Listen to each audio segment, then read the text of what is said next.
ফান্ডের ১,০০০ টাকা আপনার অ্যাকাউন্টে ক্রেডিট হয়েছে বা আপনার অ্যাকাউন্টে ১,২০০ টাকা ক্রেডিট হয়েছে। তো এরকমটা অনেকেই কমেন্টে জানিয়েছো যে, "দাদা আমরা লক্ষ্মীর ভান্ডারে আমরা এই মাসে কিন্তু ১,০০০ টাকা পেলাম বা ১,২০০ টাকা পেলাম।"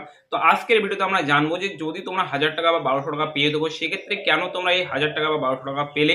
তোমরা ইতিমধ্যেই জানো যে রাজ্য সরকার কিন্তু কিছুদিন আগেই এই যে লক্ষ্মীর ভান্ডার প্রকল্পের যে অনুদান সেটা কিন্তু বাড়িয়ে দিয়েছিল এবং সেটা কিন্তু ১,০০০ টাকা থেকে ১৫০০ টাকা এবং ১,২০০ টাকা থেকে ১৭০০ টাকা করে দিয়েছিল। বাট কিন্তু এখন কেন তোমাদের অ্যাকাউন্টে ১,০০০ টাকা এবং ১,২০০ টাকা করে ঢুকছে? আজকের এই ভিডিওতে আমরা জানবো। তো যদি তোমরা একজন লক্ষ্মীর ভান্ডারের উপভোক্তা হয়ে থাকো অবশ্যই চ্যানেলটিকে সাবস্ক্রাইব করে নেবে এবং এই ভিডিওটিকে লাইক করার সঙ্গে, সঙ্গে অবশ্যই আপনারা কমেন্টে জানাবেন যে আপনার কত টাকা ঢুকেছে।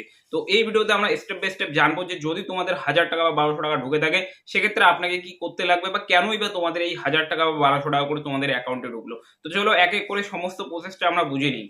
তো এই পুরো বিষয়টা বোঝার জন্য অবশ্যই আপনাকে আপনার যে স্মার্টফোন তার মাধ্যমে দেখতে লাগবে। এর জন্য আপনারা কি করবেন? সর্বপ্রথম আপনার লক্ষ্মীর ভান্ডারের যে পোর্টাল রয়েছে সেটাতে আপনারা ভিজিট করবেন এবং ভিজিট করার পর তোমরা দেখতে পাচ্ছ এখানে ট্র্যাক অ্যাপ্লিকেশন এবং পেমেন্ট স্ট্যাটাস বলে যে অপশনটি এখানে তোমরা ক্লিক করবে। ক্লিক করার সঙ্গে, সঙ্গে তোমাদের সামনে কিন্তু অনেকটা অপশন চলে আসবে যেখানে তোমরা আধার নম্বর বা মোবাইল নাম্বার দিয়ে তোমরা তোমাদের যে পেমেন্টের স্ট্যাটাস রয়েছে সেগুলো তোমরা দেখতে পারবে। কেননা অনেকেরই এখন প্রশ্ন আসছে যে দাদা আমরা এখানে ১,০০০ টাকা করে পেলাম। তো এর জন্য আপনাদের কি করতে লাগবে? আপনাদেরকে অবশ্যই আপনাদের যে পেমেন্ট স্ট্যাটাস রয়েছে সেটা চেক করে নিতে লাগবে। এমনটা হতে পারে যে কিছুদিন কয়েক মাসের টাকা আপনার সেই পেন্ডিং ছিল এবং সেই যে পুরনো টাকা সেটা হয়তো আপনার ব্যাংক অ্যাকাউন্টে পাঠানো হয়েছে।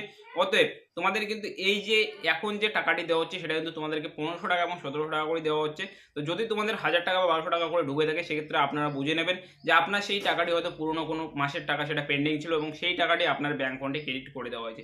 অথবা যারা নতুন আবেদনকারী ছিলেন যাদের টাকা এখানে কিন্তু ১,০০০ টাকা এবং ১,২০০ টাকা করে ঢুকছে সেক্ষেত্রে আপনাদের যে আগে যে পেন্ডিং টাকা ছিল সেই টাকাটি হতে পারে আপনাদের ব্যাংক অ্যাকাউন্টে চলে এসেছে। বাট এখন কিন্তু যে টাকাগুলি দেওয়া হচ্ছে, যে অনুদানটি দেওয়া হচ্ছে সেটা কিন্তু ১৫০০ টাকা এবং ১৭০০ টাকা করে দেওয়া হচ্ছে।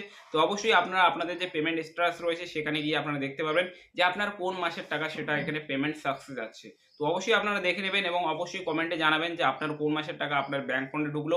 আর এই ভিডিওটাকে অবশ্যই লাইক করার সঙ্গে, সঙ্গে চ্যানেলটিকে সাবস্ক্রাইব করে নেবেন এবং ভিডিওটি আপনাদের ফ্যামিলি মেম্বারের সঙ্গে শেয়ার করে দেবেন। তো চলো দেখা হচ্ছে পরের ভিডিওতে নতুন কিছু আপডেট নিয়ে।